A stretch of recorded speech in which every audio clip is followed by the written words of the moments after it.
Mr. Diaz, I understand you have already discussed the warp drive failure with Ambassador Spock. I have. It is imperative that the Ambassador's shuttle be flight ready. I need you both to ascertain the root cause of the system failures he encountered. I'm surprised, Commander. I thought you would have wanted to work on Ambassador Spock's shuttle yourself. I respect the Ambassador and his many accomplishments, but I do not derive any satisfaction from interacting with his shuttle as if it were somehow transubstantiated through its association with him. Especially when I have the entirety of this starship to concern myself with. I am not the chief engineer of this shuttlecraft. The Ambassador asked me to take a look, and I'm ready to crack this thing open. Good. You could learn from Mr. Diaz's focus. I'll take notes. Then I will leave you to it. Make note of any abnormalities in your report. Carry on. It seems like he's warming up to us. Yeah. Even Chovok has to look at that face and know you've earned some real respect. And I have to admit that I owe you one. You were right to make me go first. I don't know what I was thinking. You did the smart thing. Yeah, I did pretty great out there. So don't you forget it. I have a feeling you won't let me forget it. I'm not gonna have to do a damn thing to remind you. Come on. Let's get to the bottom of this.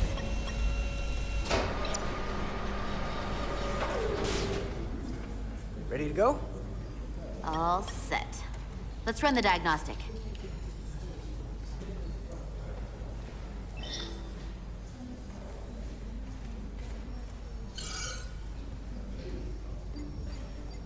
So, I know about your talk with Miranda. You do? She sent me a Priority 1 dispatch right after your conversation. I'm happy for you. Both of you. Thanks. But I'm only going to tell you this once. Don't screw this up. Because I would be very unhappy if you tried this out and then, I don't know, 6 weeks or 6 days later, I have to start splitting holidays between the two of you. All because things went south and you're not on speaking terms. That just isn't gonna work for me. You really don't believe in me, huh? It's not you. Or her. Just running the numbers, and things don't work out more often than they do. I like my friends, and I like our group. I don't want to lose that. Is that thing done? Yeah, it's wrapping up. Let's see. The relays along the primary EPS are blown. The backup relays are all intact. An EPS overload from the warp drive could cause that. But how did the shuttle end up dead in the water? Huh. Well, maybe the ship's data recorder can tell us something.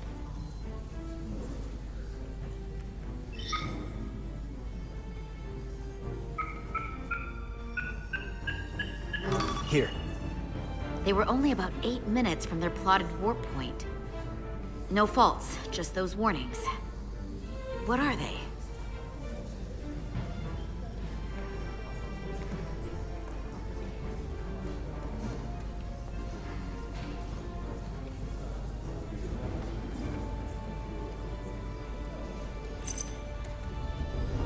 There was a complete warp cascade failure. Wow. They're lucky the shuttle didn't turn inside out. Makes me think the computer panicked on the warp field equation.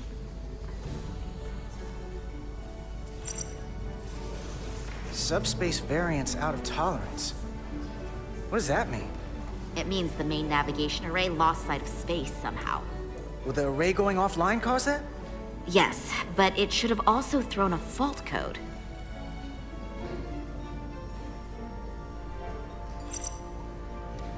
The warp field became inverted suddenly.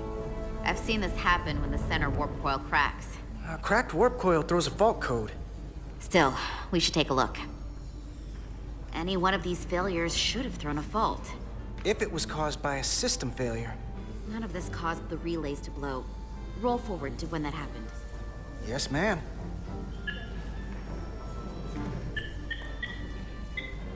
So here, they take a moment to get their bearings and they attempt to re-engage the warp drive. There. That's the relays blowing. And look, there's another warp system alert. They're all the same. Subspace variants out of tolerance, or warp inversions. Finally, there's a complete warp cascade failure. Then it's one of two things. Either a warp coil is cracked, or the navigation array is offline. That makes sense. Divide and conquer. You want to check the warp coils or the navigation array? I'll check the other. Let's not overcomplicate this. One of these systems is likely broken. I'll check the nacelles for a cracked coil.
I checked every coil on the port nacelle for imbalances. If any coil in either engine were cracked, I would have detected it. So, it must be the navigation array. Except it's not. Checked and double-checked. Well, the readings don't lie. Here comes the security detail for the way team.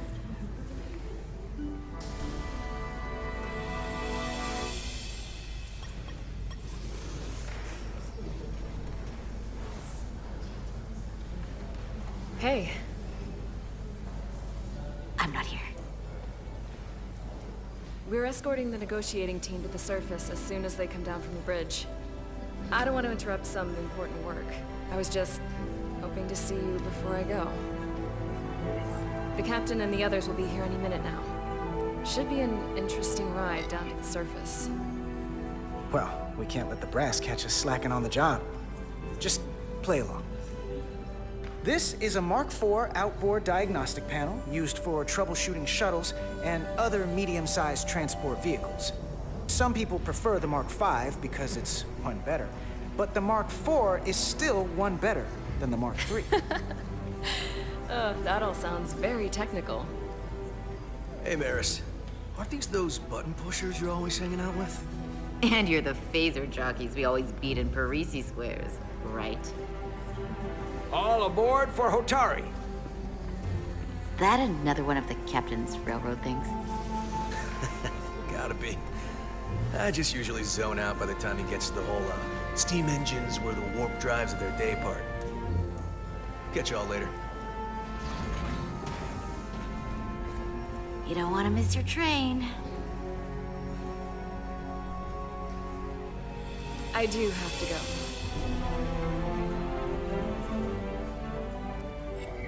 Not gonna lie, I'd rather not leave right now.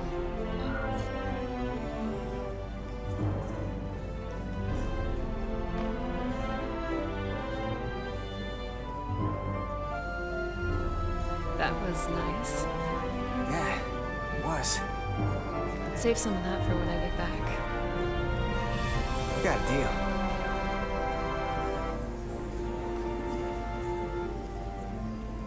Be seeing you.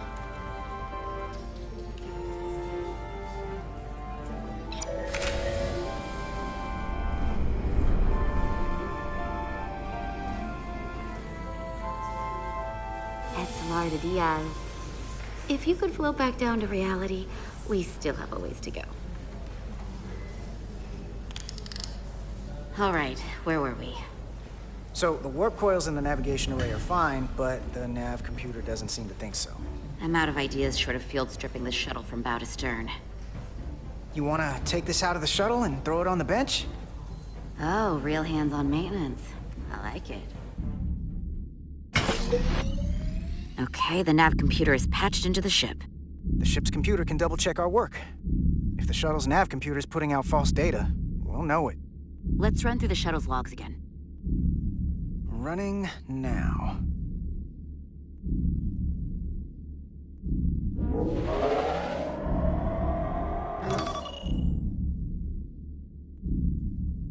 Same.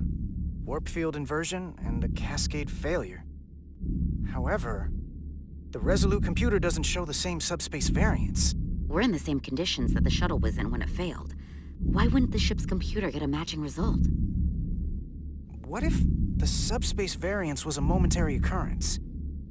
That's a possibility, and it would explain why the simulation under our current sensor readings failed to reproduce the issue. But a subspace anomaly strong enough to cause a warp field collapse would leave graviton ripples for days.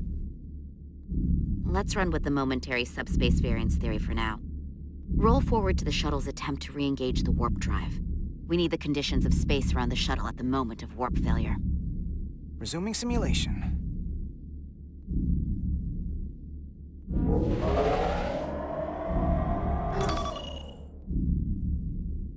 Error in warp field calculation. Cochrane formula variables are out of range. That right there. Take the shuttle sensor data from that moment. Computer, why did the warp field calculation fail? Warp field pressure returned non-orthogonal. Results are undefined. That doesn't help. Wait, what if we use a different ship? Put the Resolute into the simulation instead of the shuttle. Yeah, it should warp just fine.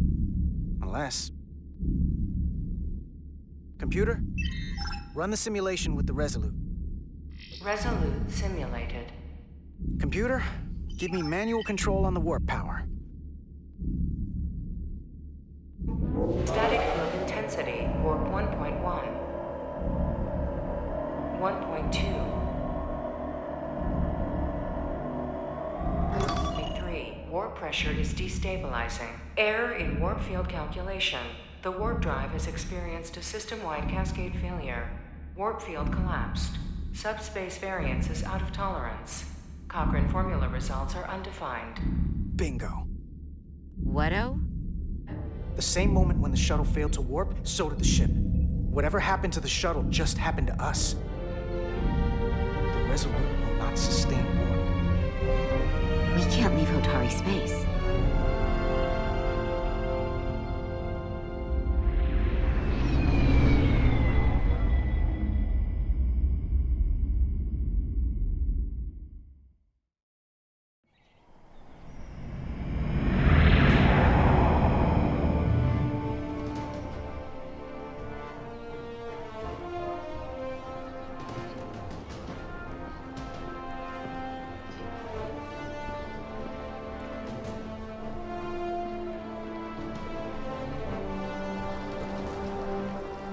Ambassador Spock, Captain Solano, welcome to Hotari.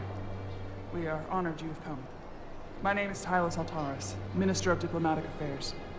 The honor is ours, and this is Commander Jara Rydick, first officer aboard the USS Resolute. You'll find she has a keen mind, and unique insight into the dynamics between the Hotari and the Illydians. We are honored to be here as representatives of the Federation. I'm so glad. These must be the representatives of the mighty Federation, the reigning authority in the galaxy. Or so we've been led to believe. Whether that's true or not remains to be seen. But either way, we're grateful you've made the time to come to our little corner of the universe. And you are? This is Galvin, and this is Citron, the heroes of the revolt in the mines.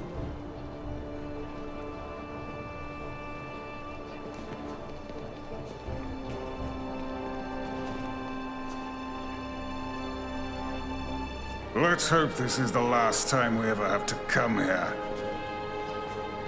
If you'll excuse me.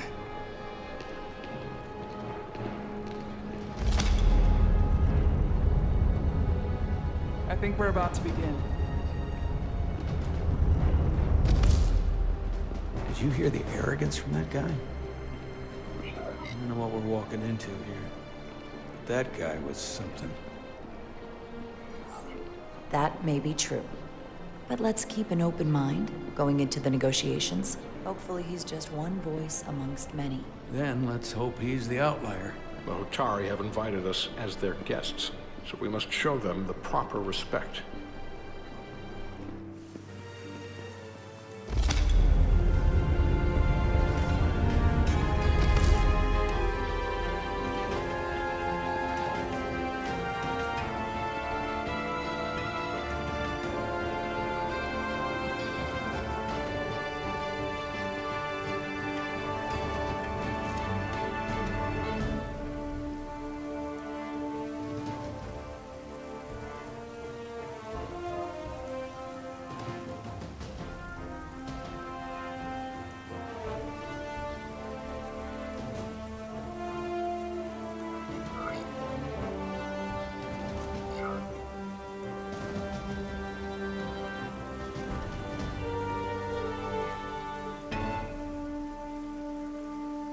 Ambassador Spock, welcome to Hotari Prime. The honor is mine, Your Majesty. That the Federation would send one of their most respected representatives is not only an honor to the Hotari people and their queen, but a recognition of our stature and importance. Let's get on with it, shall we? With all due respect to the Federation and their ambassador, they have no authority here. We are not members of their alliance. We are not subject to their rule, nor yours. We demand the immediate return of all mining operations to Elydian control, as it has been for centuries and will be for centuries more. That has always been our understanding. That understanding has changed. Then you invite war! And if you cannot remain silent, you will be silenced. But his point is well taken. What is the Federation's interest in this matter? Perhaps you would have us trade one oppressor for another? The Federation remains neutral. Our only interest is the peaceful resolution of this conflict. We are here at your request, Your Majesty. For now. I'm trying to keep an open mind here, but it's not easy. I thought they wanted us here. Was there something you wanted to say, Captain? Oh, no. My apologies. And what about the Kobliad? She's not part She of... can speak for herself, can't she? Then let her.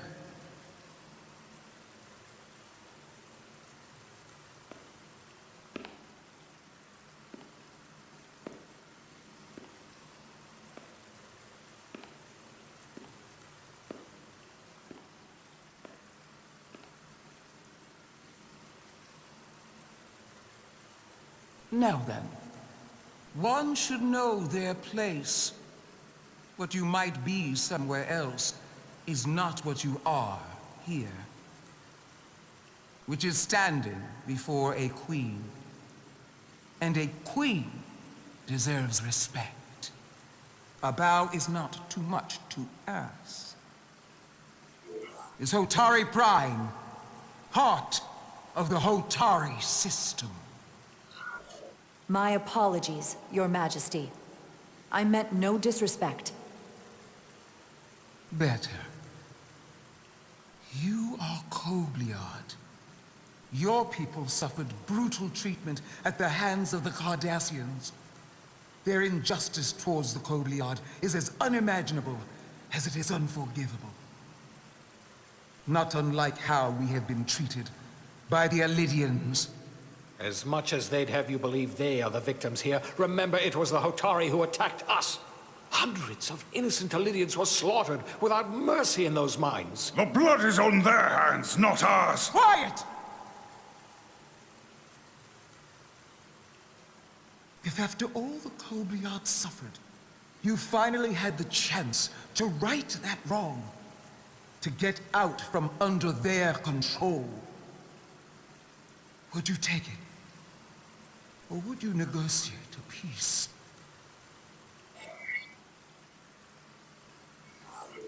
There is no remedy. for what the Kobliad suffered.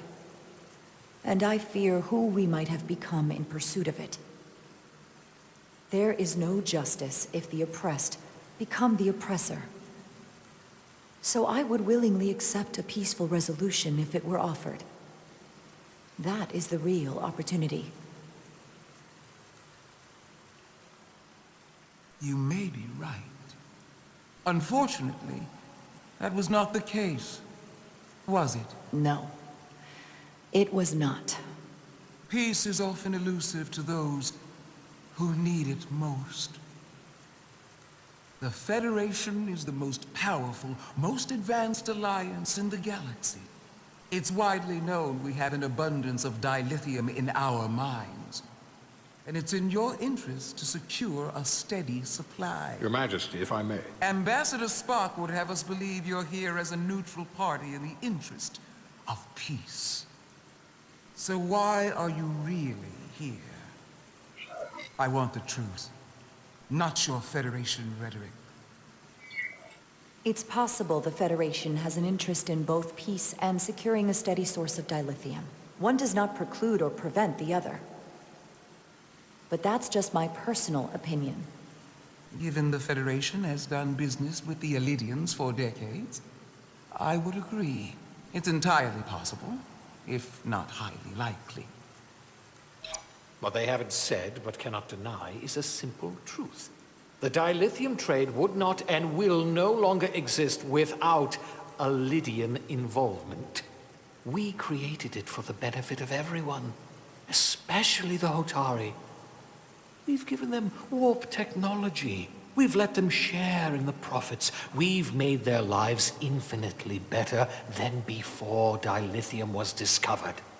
All of that goes away if the Federation turns a blind eye to their treachery. That is enough of your lies!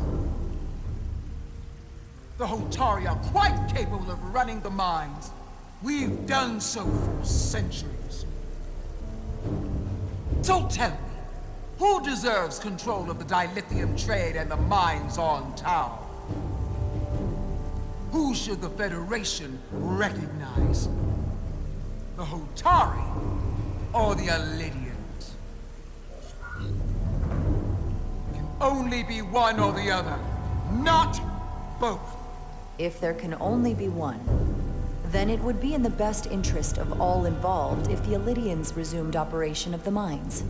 And that is why we should not trust our fate to the Federation. She speaks sense. You do well to listen to her. And you do well to hold your tongue. We will take back our minds by any means necessary. And you will see more blood spilled. I am more than willing to address your concerns, Your Majesty. Yours as well, Representative. But I suggest we could have a more productive conversation with a smaller group. Perhaps only the most essential representatives.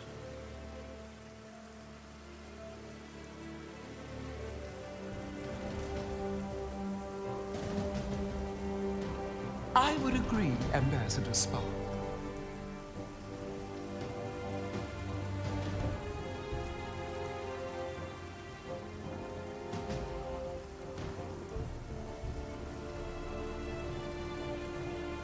I think this is best left to those of us with more experience in diplomatic matters.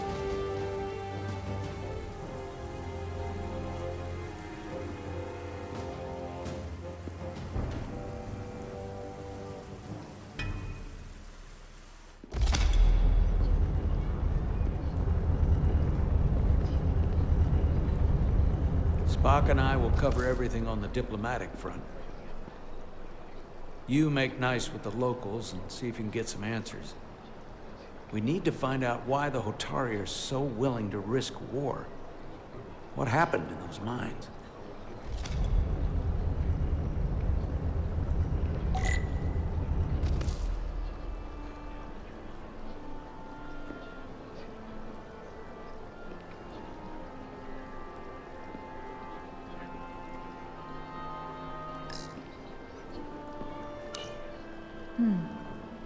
Soothing.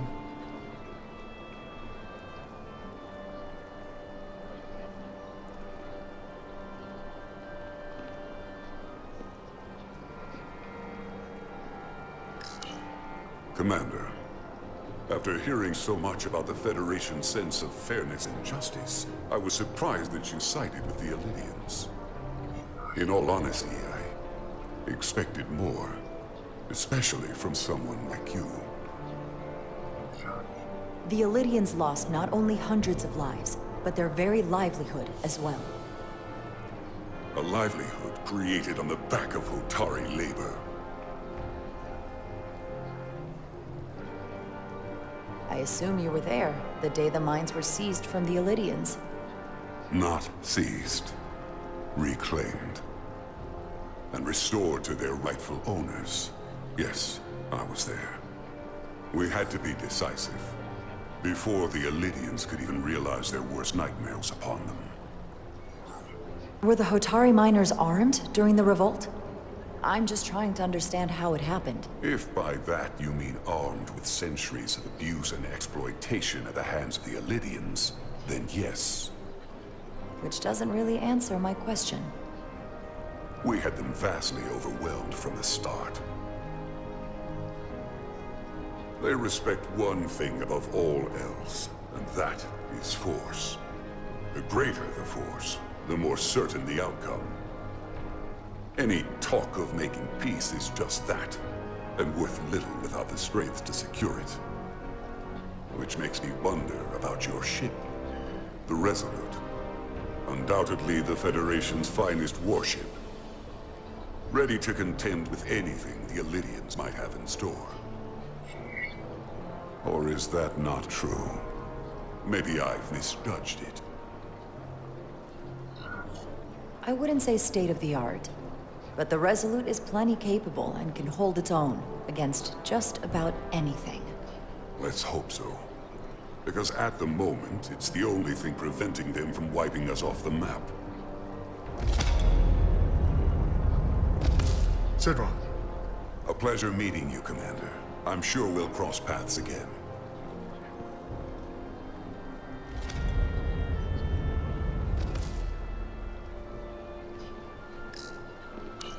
Commander Rydek, I have to admit, I was surprised when you said the Illyrians should control the dilithium trade. I was under the assumption the Federation was neutral, but maybe I was wrong. We came to help negotiate a peace, not for business. And I can assure you, we have no interest in dilithium. Everyone has an interest in dilithium. But I trust a peaceful resolution serves all our interests. I saw you speaking with Sidron, our national hero. I'm curious, what did he say? He seems to be of the opinion that negotiating for peace is a waste of time. Because force is the only blunt instrument he understands. He's a miner, not a diplomat. For the first time in our history, the Hotari have the upper hand. We see ourselves as strong instead of downtrodden. New voices have risen up. Old voices shouted down. Galvin and Sidron have become national heroes. Now, they have the Queen's ear. Better or worse, depending on your perspective.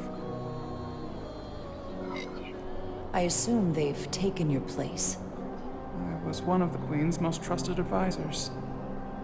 And I hope to prove myself worthy of being so again. Which is why you're here. My fear has been that the Illyrians will launch an attack and crush us. You've seen their starship, no doubt. They could have retaken the mines whenever they wanted to, but it never happened. And as strange as this may sound, I'd almost say they're afraid. I just don't know what they're afraid of. It's still the same bluster and bravado you would expect from them. But it has no teeth. Like they're afraid of what might happen. Was it for fear of the repercussions, once the Federation became part of the equation? Possibly. But I almost want to say this was from the very start. Before engaging the Federation was even on the table.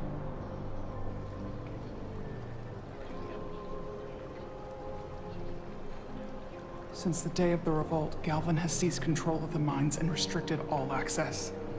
No one's allowed without his personal authorization. And they've taken over a section of the palace with just as much secrecy and security. I'm told it could be something they brought back from the mines. I've made inquiries, but everyone pretends it doesn't exist. I strongly suspect they're hiding something. What do you think it is? I've heard rumors it's some sort of ancient artifact, but I haven't seen it myself. How can we know?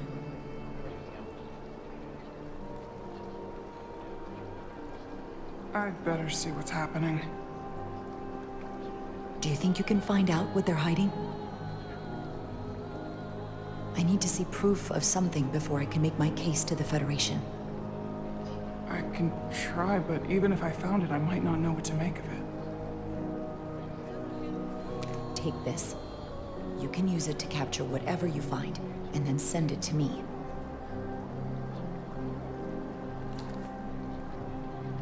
Thank you. I will let you know what I find. And I look forward to our meeting again.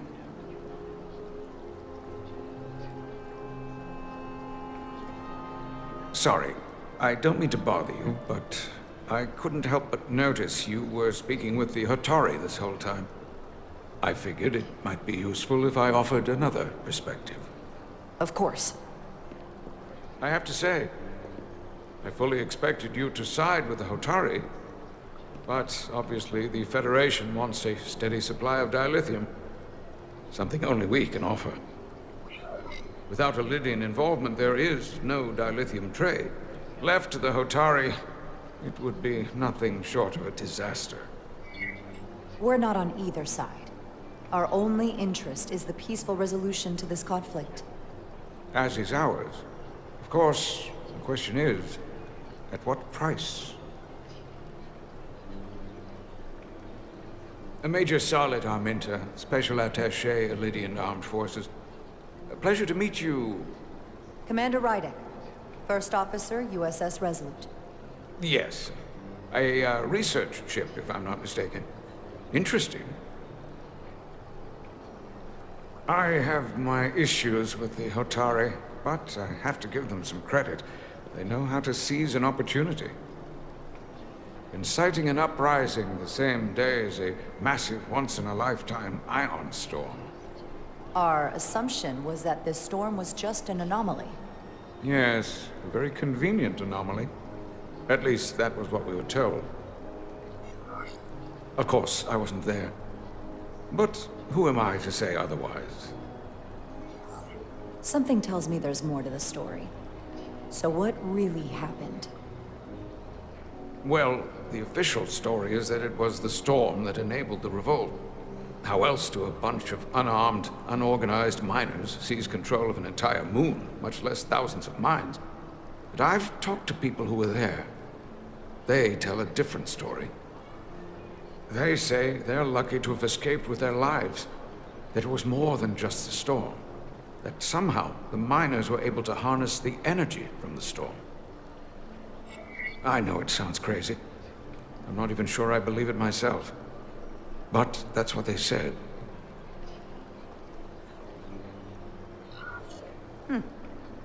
You said the Hotari were primitive.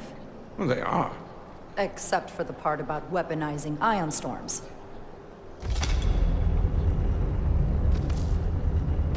If you'll excuse me, Commander Ryder.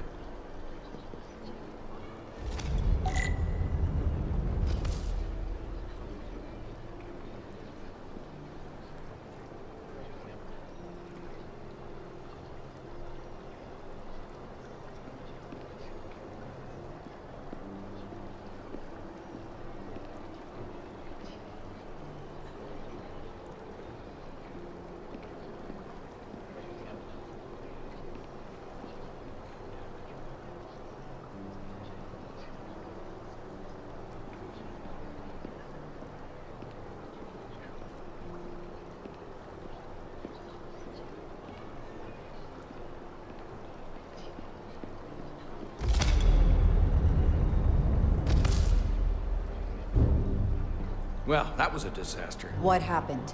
The Hotari refused to concede anything, so the Elydians stormed out. The Hotari did not invite us here as peacekeepers. I hope your efforts were more fruitful than ours.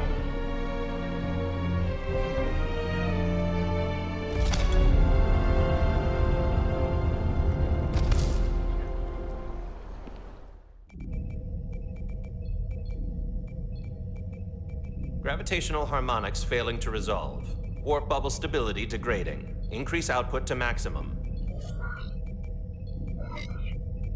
Increasing warp output to maximum. It's happening again.